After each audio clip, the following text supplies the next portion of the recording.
Chapter 16. Echoes in the Dark. Journal entry, Day 16. I barely slept. After hearing my own voice on the radio, I turned it off and didn't touch it again all night. I just sat there, staring into the dark forest below, the flickering light still taunting me from the valley. The tapping had stopped, but the silence it left behind was worse. When I finally closed my eyes for a short nap this morning, I dreamed of the forest closing in around me, the trees bending and twisting until they weren't trees at all but shadowy figures with hollow eyes. I woke gasping, clawing at my throat as if something had been wrapped around it. I decided to head down into the valley today, toward the light. The trail was steep and unforgiving, every step feeling like I was being watched.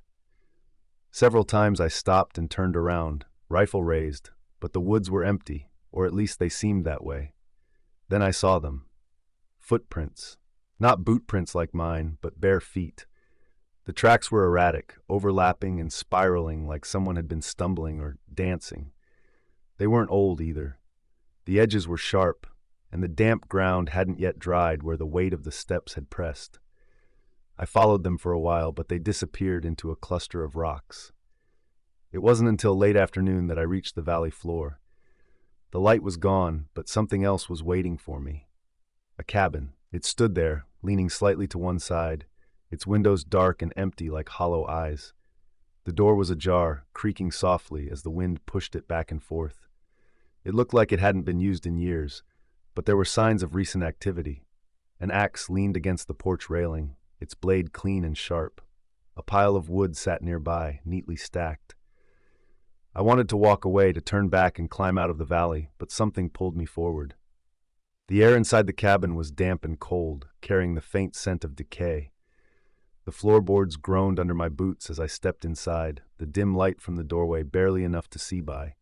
Then I heard it. A whisper. I froze, my breath catching in my throat. It was faint, almost indistinguishable from the sound of the wind outside, but it was there. Words I couldn't make out, low and urgent, coming from deeper inside the cabin. I should have left. Instead, I moved toward the sound, gripping my rifle so tightly my knuckles ached. The whispers grew louder as I approached the back room, their tone rising and falling like a chant. I pushed the door open slowly, the hinges screaming in protest, and stepped inside. The room was empty except for a single candle burning on the floor. Its flame danced wildly, casting shadows that moved in ways they shouldn't have. Beside it was something worse. A journal, much like mine, its cover worn and edges frayed. But this wasn't just any journal, it was mine. Every fiber of my being screamed to run, but I couldn't move. My legs felt like lead as I stared down at the book, the same leather-bound journal I'd been writing in every night.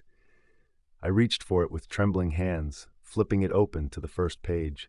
The handwriting was mine, the words were mine, but they described things I hadn't yet experienced, things I hadn't even thought about, encounters, dangers, decisions I hadn't made.